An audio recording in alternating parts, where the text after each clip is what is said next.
All right, you're welcome back, and this is TV3 New Day. We have some breaking news for you. Now, back in December 2023, there was a scandal that broke after some investigation from the Fourth Estate regarding the Strategic Mobilization Ghana Limited, where the Fourth Estate said that, the company tried to convince them of its wild claims that it had helped to save Ghana billions of cedis that would have been lost in the downstream petroleum sector, but for its intervention. And also, the company tried to justify why it receives up to 24 million Ghana cedis monthly payments from the government of Ghana in a questionable contract it signed with the Ministry of Finance and the Ghana Revenue Authority. As a result of this, an audit was conducted by KPMG. And just about a week ago, there were concerns as to why, the president has not acted on this audit report at that time. Well, the breaking news is that in actual fact, we received some action from the office of the president, and Duke Opoku-Mensah is here to give us all the details. Welcome. Yeah. Okay, so give us a proper background of what happened and why is this so important that the president has acted on? So it came on the back of an investigative piece that was done, which essentially fingered this relationship between the Ghana Revenue Authority and the Strategic Mobilization Limited, that's the SML. A number of red flags that were raised. They were supposed to be doing what we call revenue assurance, or what the tax people call revenue assurance, in the mining and in the oil services industry. So, as part of what they do, they are supposed to pay taxes to the country.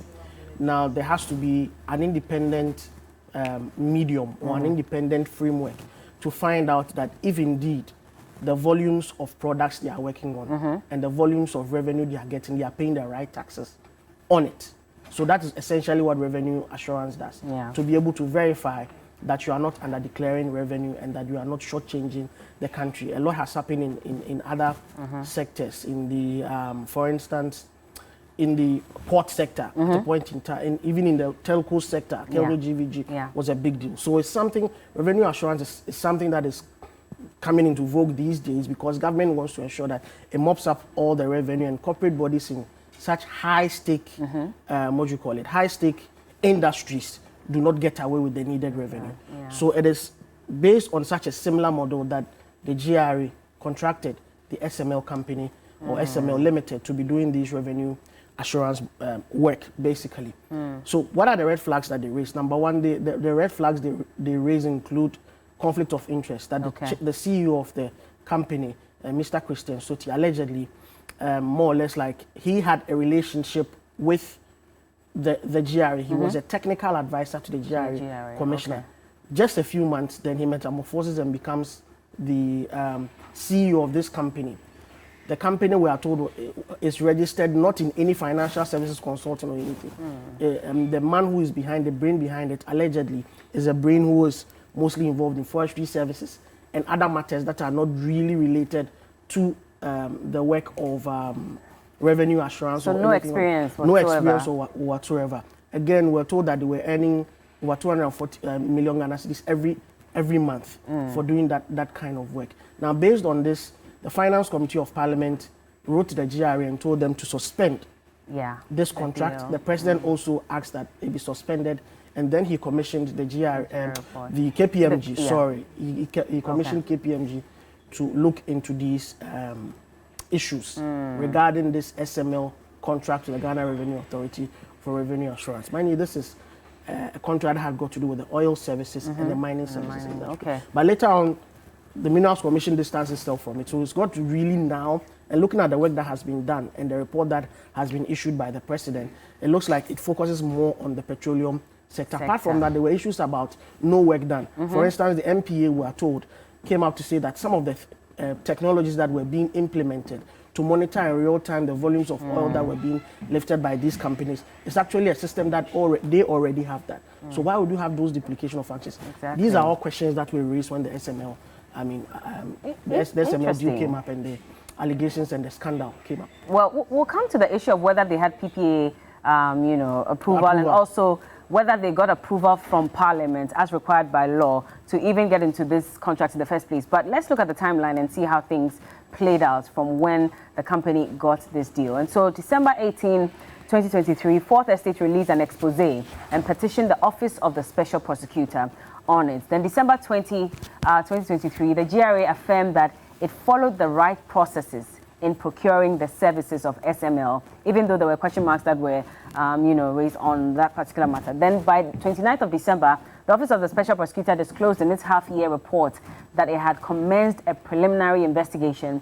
The complaint, according to the OSP, was represented by 3 journalists. So Evans Aziamo Mensah, Ajua Adobia Owusu, and Manasseh Azuri Awuni. And mind you, this had been a year-long investigation, even before they put the expose out. January 2, 2024, the president gave the directive for GRA to suspend the contract with SML, and KPMG was appointed to conduct an audit within 2 weeks. Deadline extended to February 23, 2024 upon that request. And then January 3, SML welcomed the directive by the president, Nana Dankwa Akufo-Addo.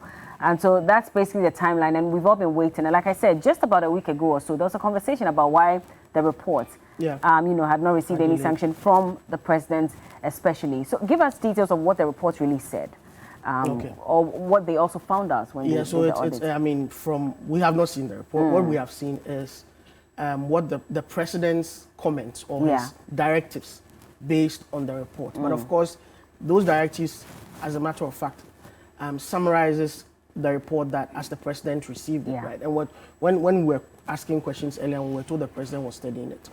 Now, so what are the key things? The main thing, just to break it down, there's a lot of technicalities and jargons in there. Number one, we now know that SML from 2018 up until now earned a little over $1 billion Ghana cedis from this contract. So 1,061 million and then some change. Some coins. Yes, So they earned over $1 billion. But within the from 2018 to 2023, the lifespan, the money that was projected was 5 billion Ghana cedis. So we can juxtapose this with the figures that were already in the public domain when the investigative report emerged. So that's one thing we know. And then the 3 main things that SML were actually doing or focusing on. One was an audit in the upstream petroleum sector and the mineral services contract. That's one. 2, they were also engaged in transaction audit and external services. That's also another one. And then the 3rd one is the downstream petroleum sector. Now, based on the work that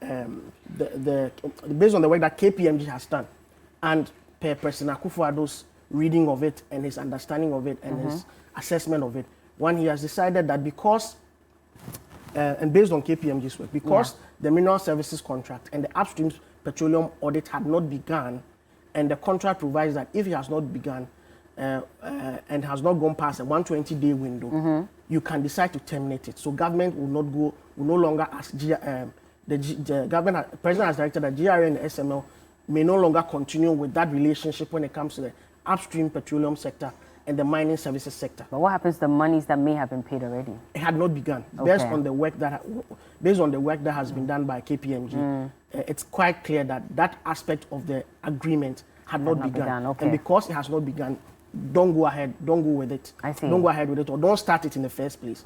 So that's the first directive. The second directive is that when it comes to the transaction audit and the external pricing part of it, so whatever transactions have already gone on, we want to verify if that has gone. The report indicates that the GRA actually got only partial value or partial benefit.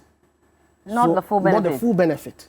So per the work that KPMG did and per the president's understanding, GRA got only a partial benefit of it, not a full benefit of it, when it comes to the transaction or the external pricing part of it. And because of that, that aspect has also been terminated. It will not continue. Then we come to the downstream sector, which is where their job was mainly focused on doing. Again, per the report and per the president's understanding, it looks like SML did some kind of satisfactory work in this area. So the president is minded to get stakeholders to look at it and then ask them to continue. But with a number of checks, or with a number of caveats. One, PPA approval for some of the areas that we overlooked should be done. Again, in the contract, there was what they call a variable fee structure, which means that they were going to be paid based on certain factors. So that variable fee structure should be scrapped and there should be a fixed fee structure. Interesting. And according to KPMG report, that's usually the industry standard. You have a fixed. But this contract had a variable fee structure. So all those caveats and all those points should be looked at before SML is asked to continue with the with the work that they are doing in the downstream sector. So it looks like out of the 3, they get 1. And with the 1, it's because they showed some improvement over $1 billion cedis in terms of things that would have gone down under the GRA's radar by way of under declaration, which they've been able to look at. And this is according to what KPMG did. So in a nutshell, these are basically the recommendations. And there are other technical things that the president has recommended. They should go ahead to look at certain issues. They should look at stakeholder engagement. Don't give it all out right now, because I know that News Central will also be coming with some further details on this. And so if this is of interest to you, and it should be as a Ghanaian, then you should tune into News Central from 12 p.m.